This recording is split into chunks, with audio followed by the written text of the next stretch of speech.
Boa noite a todos. Primeiro eu gostaria de agradecer o convite do Juliano, a oportunidade de estar aqui hoje para falar desse assunto, mesmo tendo sido trocado. O texto de apoio foi muito bom. Em breve a gente vai ver que vai casar bastante. Então, eu me preparei hoje para falar sobre a lição da vigilância, que é uma das passagens que Jesus trouxe para a gente, E ela parece ser muito simples o entendimento. De fato é até, simples, mas tem bastante conteúdo para a gente assimilar. Então, a interpretação ao pé da letra da palavra vigilância, é estado de quem permanece alerta, de quem age com precaução, para não correr o risco, ter cuidado, Então, se Jesus fez questão, de trazer um ponto para falar da vigilância, do cuidado, isso é um mecanismo muito importante para a gente caminhar na nossa evolução, Então, como esse título é baseado no Boa Nova, no trecho do Boa Nova, eu vou ler um trechinho e a gente fala mais a respeito. Se funcionar. Clica no... Douglas, clica no... Eu acho que ele só saiu. Clica no PowerPoint.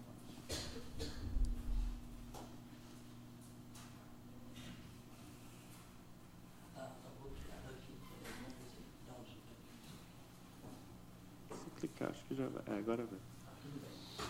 Bom, aproximando-se o termo de sua passagem pelos caminhos da terra, reuniu Jesus os 12 discípulos com o fim de lhes consolidar nos corações os santificados princípios de sua redenção, princípios de sua doutrina de redenção.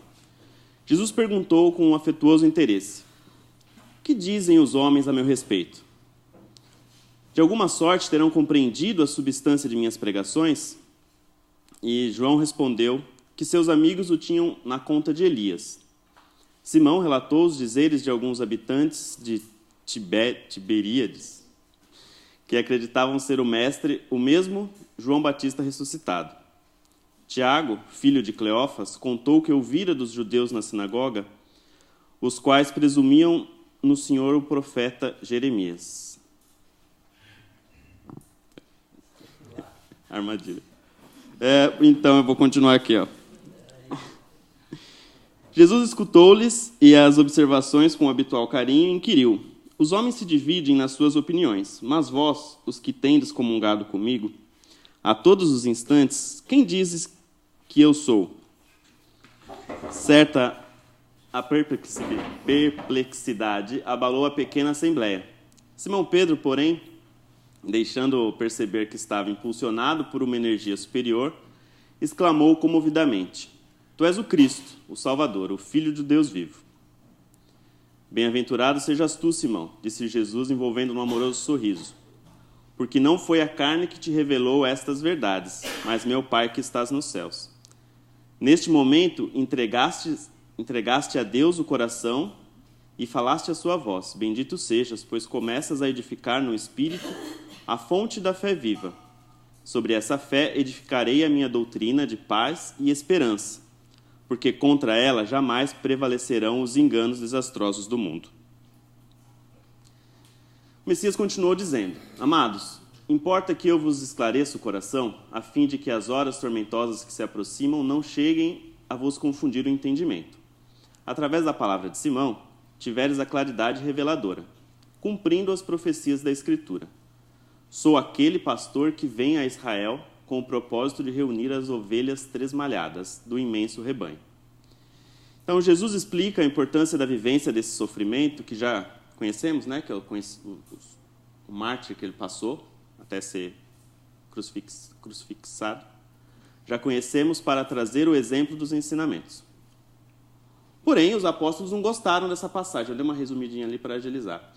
Os apóstolos ficaram muito afetados pelas palavras de Jesus, Então, eles não conseguiram entender que Jesus estava falando ali tranquilamente, que em pouco tempo ele ia passar, que ele ia ser humilhado, que ia acontecer o que a gente sabe que aconteceu com Jesus.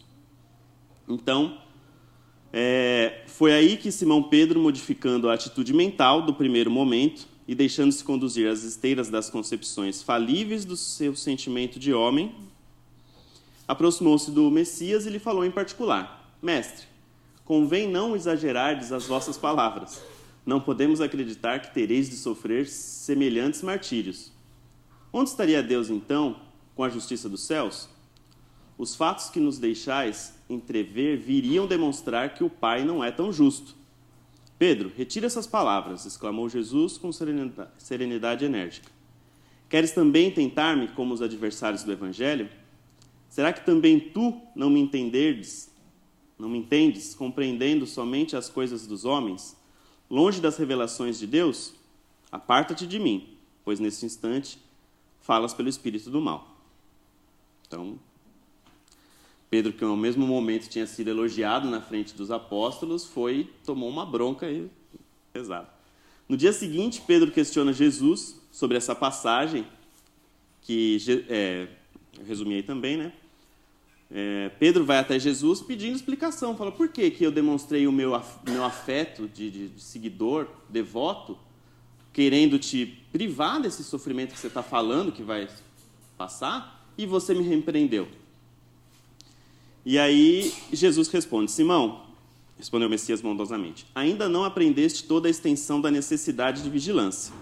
A criatura na terra precisa aproveitar todas as oportunidades de iluminação interior em sua marcha para Deus. Vigia o teu espírito ao longo do caminho.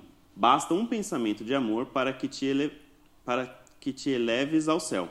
Mas na jornada do mundo, basta também, às vezes, uma palavra fútil ou uma consideração menos digna para que a alma do homem seja conduzida ao estacionamento e ao desespero das trevas, por sua própria imprevidência. Nesse terreno, Pedro, o discípulo do Evangelho, terá sempre imenso trabalho a realizar, porque pelo reino de Deus é preciso resistir às tentações dos entes mais amados na terra, os quais, embora ocupando o nosso coração, ainda não podem entender as conquistas santificadas no céu. Então, essa passagem do Boa Nova, que é um livro, né, psicografado por Chico, do espírito Humberto Campos, ele trouxe uma das passagens que a gente já conhece da Bíblia, né, passagens faladas por vários dos apóstolos, e ele explicou um pouco mais perto de como realmente foi as palavras de Jesus. E é bastante interessante que esse trecho ele vem demonstrar a importância da vigilância nos pequenos detalhes. Então, eu vou começar a falar um pouco de alguns assuntos para aprofundar no entendimento dessa passagem, né?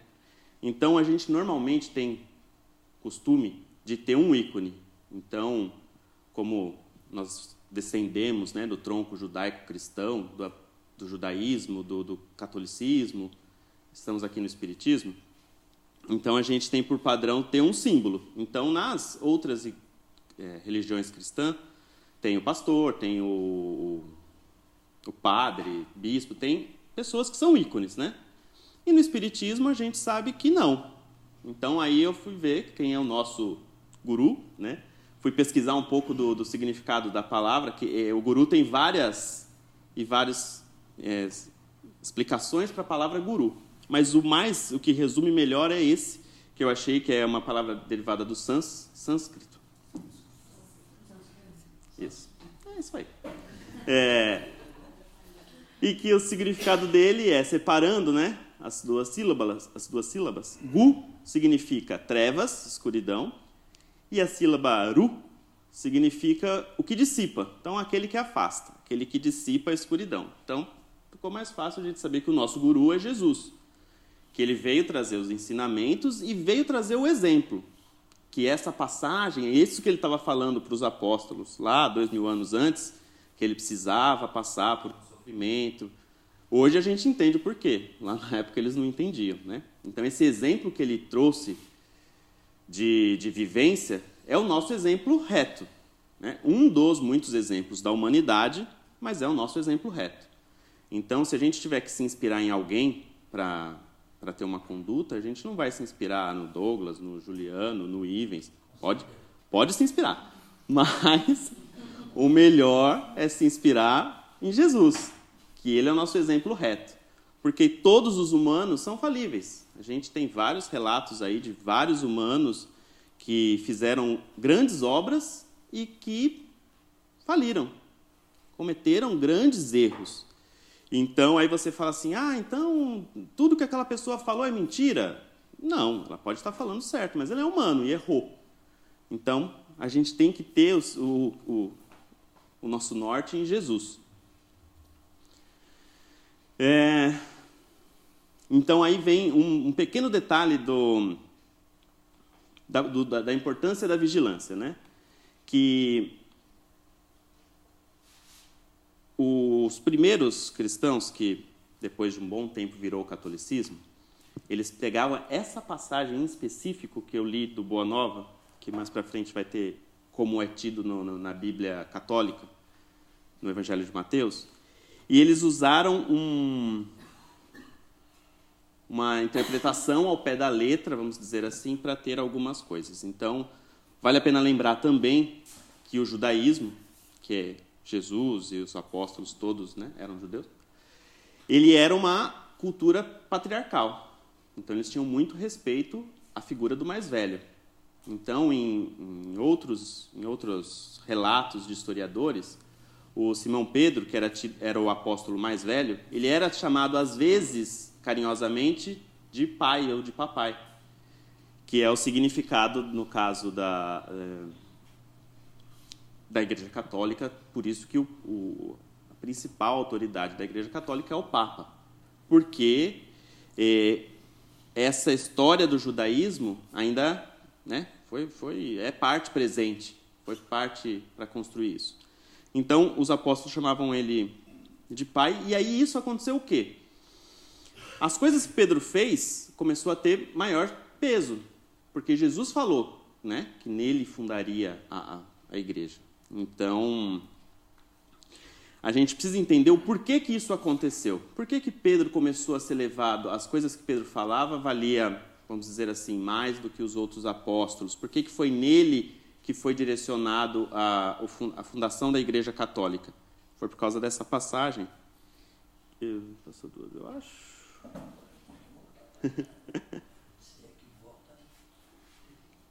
Acho que volta mais uma, passou algumas. Volta mais. Mais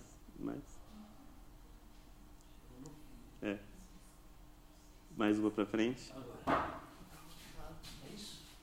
Isso.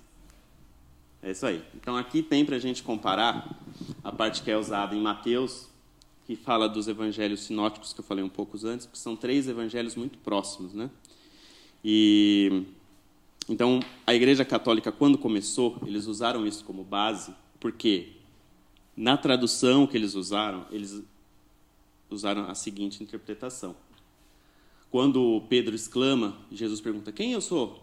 E Pedro responde, Jesus fala, bem-aventurado és tu, Simão, porque tu não revelou a carne e o sangue, mas o meu Pai que estás nos céus.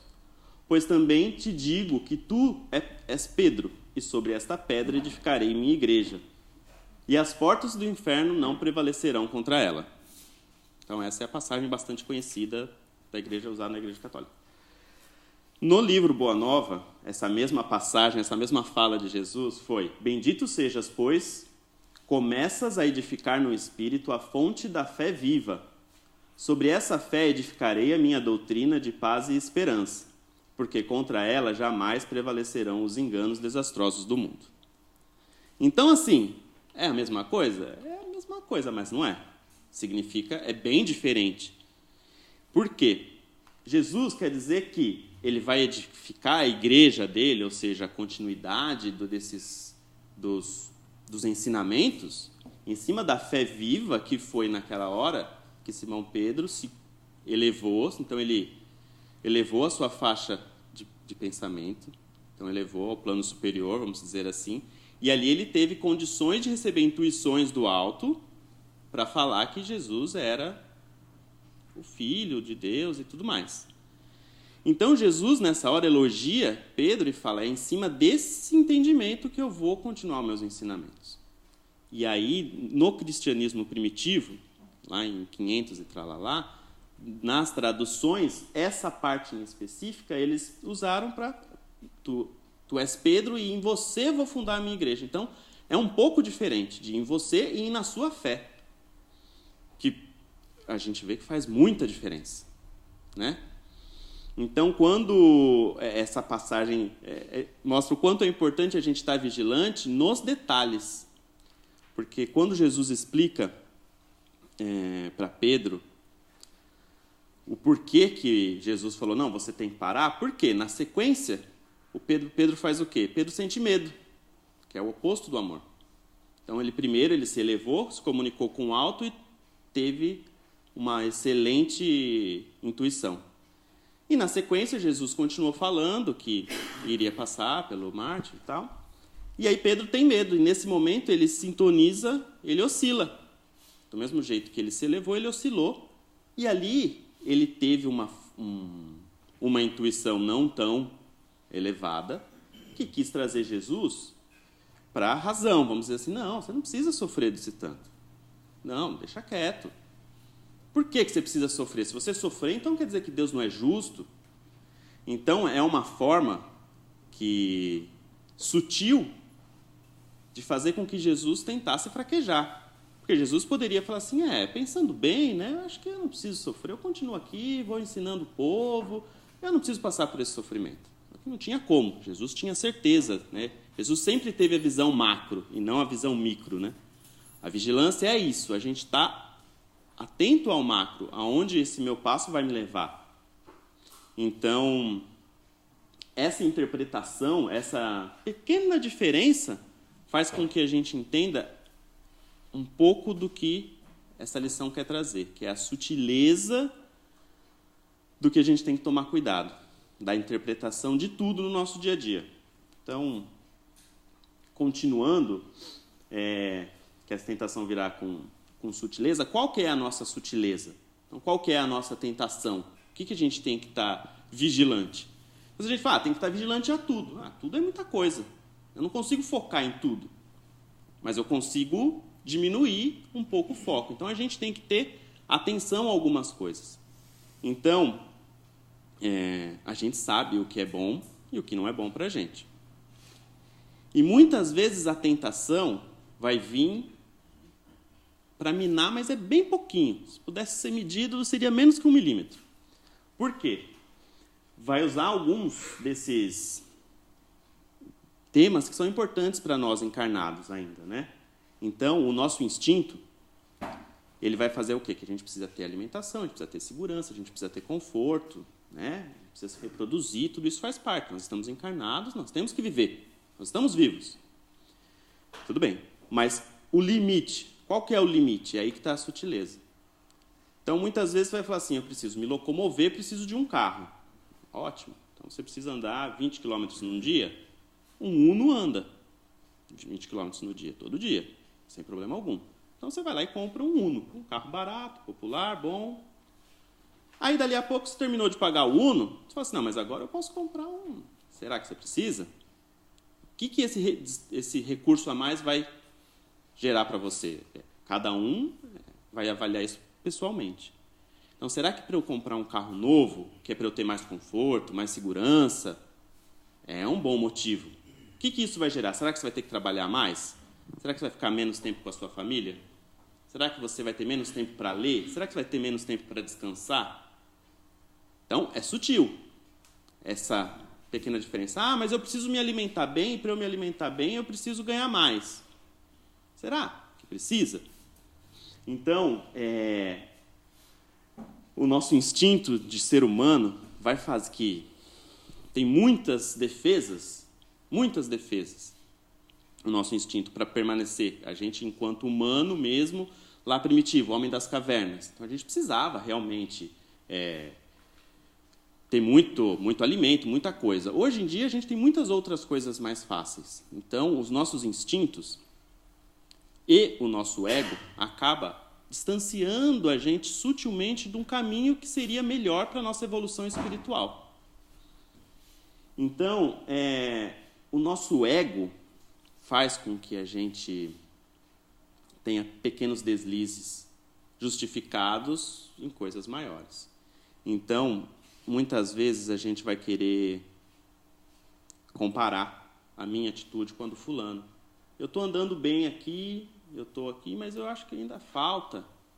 Eu vou à casa espírita, eu leio livro, eu faço curso, mas falta.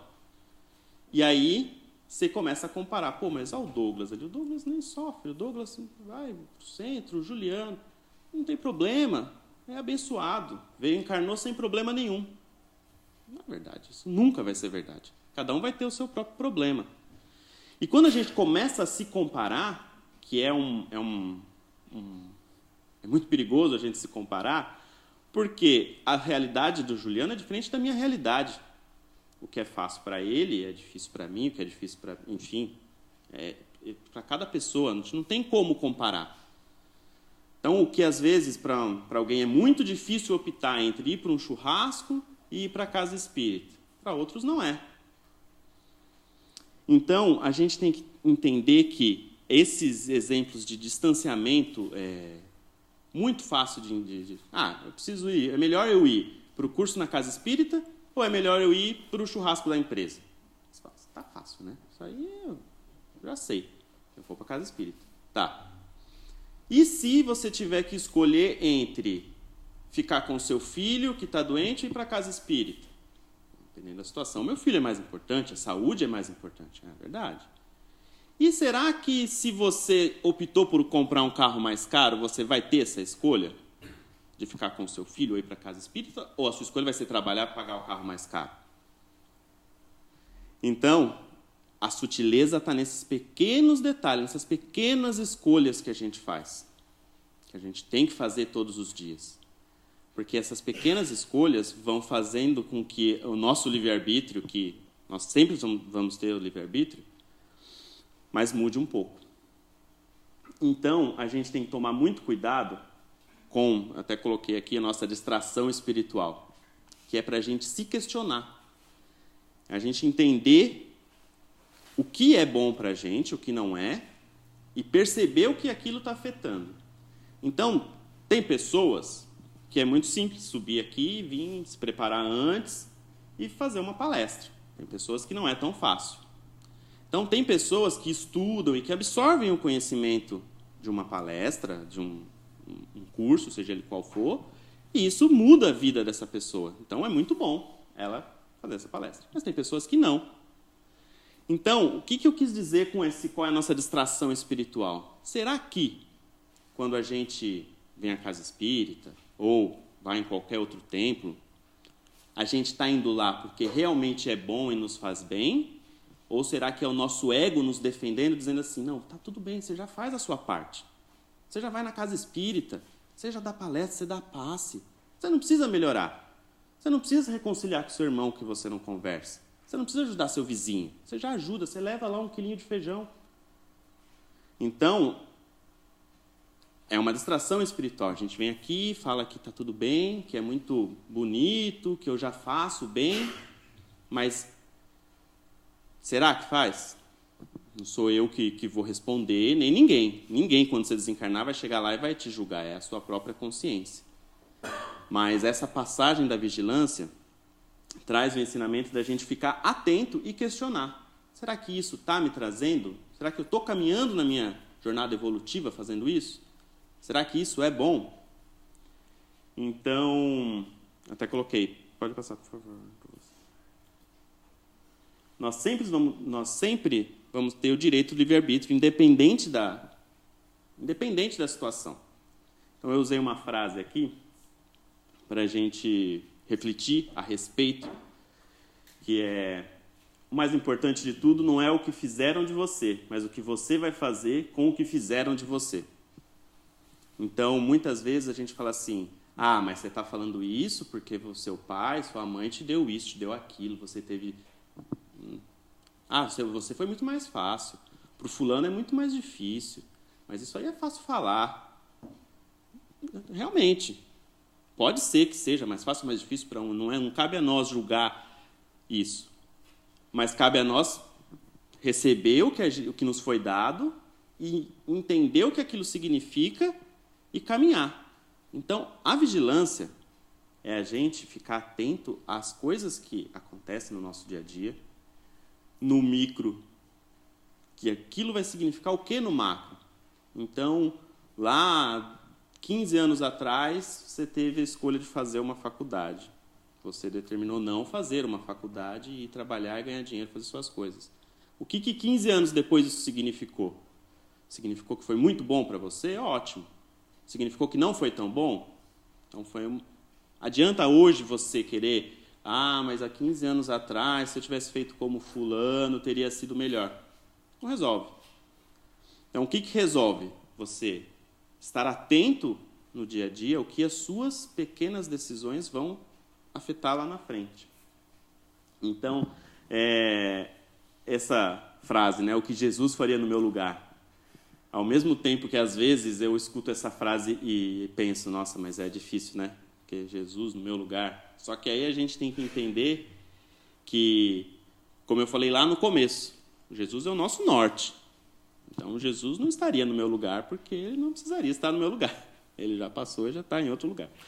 Mas essa frase, né, faz com que a gente tem que tentar aproximar Jesus das nossas decisões.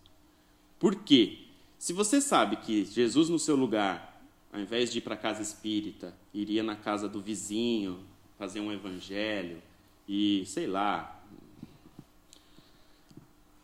fazer uma janta para a pessoa que está doente, ajudar alguém a limpar uma casa, fazer qualquer outra atitude que seria, vamos dizer assim, mais benéfica para uma pessoa, Jesus faria. Então, esse é o significado.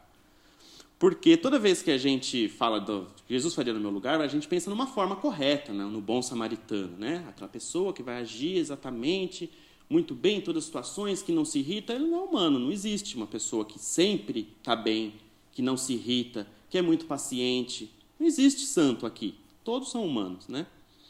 E aí, essa forma correta de agir em todas as situações. Não, porque Jesus no meu lugar faria isso. Então, essa vai ser sempre a melhor atitude. Seria se a gente não tivesse em transformação. Nós estamos em transformação. E a forma correta de tomar uma decisão ontem é diferente da mesma situação que a gente vai tomar amanhã. Então, a gente fala assim, não, mas a forma correta de agir já está errado, já para a frase por aí, porque a gente não tem como saber a forma correta de agir. Porque quando a gente fala forma correta, quer dizer que a gente está pegando a nossa atitude e comparando com a de alguém. Então, se a gente está comparando com a de alguém, a gente está saindo um pouco. Porque aquela pessoa, para ela tomar aquela decisão, para ela chegar naquela situação, ela teve uma infinidade de encarnações anteriores para chegar naquele momento de vida e passar por aquilo. Então, a gente não tem como comparar. No trânsito, o Douglas é muito calmo e tranquilo, ele toma uma fechada e fala, vai com Deus, irmão. Tudo bem, o Douglas consegue fazer isso. Acho que a maioria não. Então, a gente nunca pode tentar comparar e achar que isso vai ser bom. Nunca vai ser 100%, a não ser que a gente tente trazer um exemplo reto, que é Jesus. Pode passar, por favor?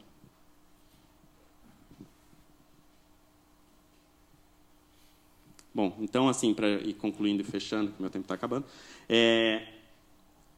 o que Jesus quis dizer que era onde a igreja ia estar fundada é o quê?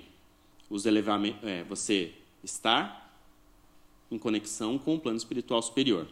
Para dar uma resumida, né? Quando Jesus fala, bendito és tu, Pedro, pois não foi a carne que te disse, e sim meu Pai que estás no céu. E é nessa igreja que eu vou fundar, é nessa fé que eu vou fundar a minha igreja. Então, quando Jesus fala isso, ele fala que o quê? Que nós temos que estar conectados com o plano superior.